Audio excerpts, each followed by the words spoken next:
Okay guys, this is a quick video about looking at the gap when you drive through when there's parked cars on the left and the right.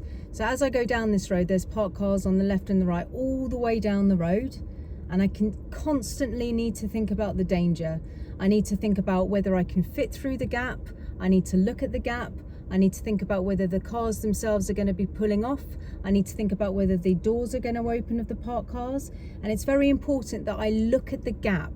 So looking at the parked cars, yes, I'm going to do it and that's fine, but I mustn't look at them all the time. It must just be part of the checks. If I don't look at the gap, then I'm not going to be looking at the positive thing that I want to go towards. I want to drive through the gap. So it is important that I look at the gap. If I look at the parked cars, weirdly, I'm either going to drive towards them, or I'm going to get so worried about them that I'm going to drive completely away from them and maybe even hit the car on the opposite side of the road. So it is very, very important that I look at the gap. It's almost like my eyes are doing like a kind of mini game of tennis. So I'm looking at everything. Okay, so I'm going to move away from the side of the road. So I'm just doing all my normal checks.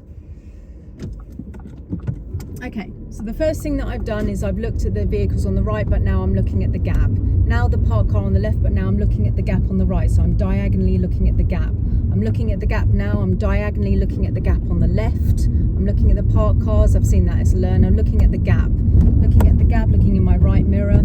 Checking my mirrors constantly down the road, but I'm just talking about looking at the gap. Yes, I've slowed down here because I can see cars on both sides, but now I'm going to look at the gap.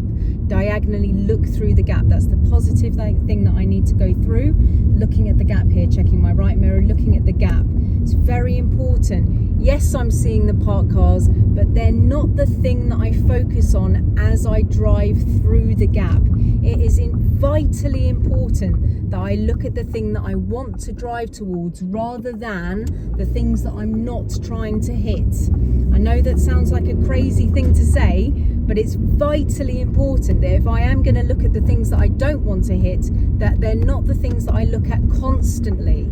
So if I don't want to hit the curb, weirdly, I don't want to be looking at the curb all the time. I want to be looking at the positive place that I'm going. I want to look really far ahead.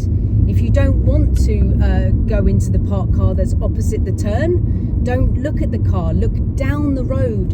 Look at the area that you do want to go. Yes, there's a parked car here in front of me, but I'm going to check my mirror. And now I'm going to look at the gap and I'm going to use all of the space, because there is no point in keeping close to the parked car because there was no one around. There was no one around. I may as well use up all of the space. So it's very important that you look at the gap. Yes, you're going to look at the parked cars, and I understand that. You may know what colour they are, a red one, a white one, whichever, fine. But it shouldn't be the thing that you constantly look at all the time, because weirdly, you're going to either drive towards it or you're going to drive away from it. So if it's included in your checks, which it will be, but it shouldn't be the primary thing that you look at the entire time. Don't look at the things that you don't want to hit all the time. Look at the places that you do want to go. Guys, I really hope this helps you today. It's really, really important. And I'll see you on the next one.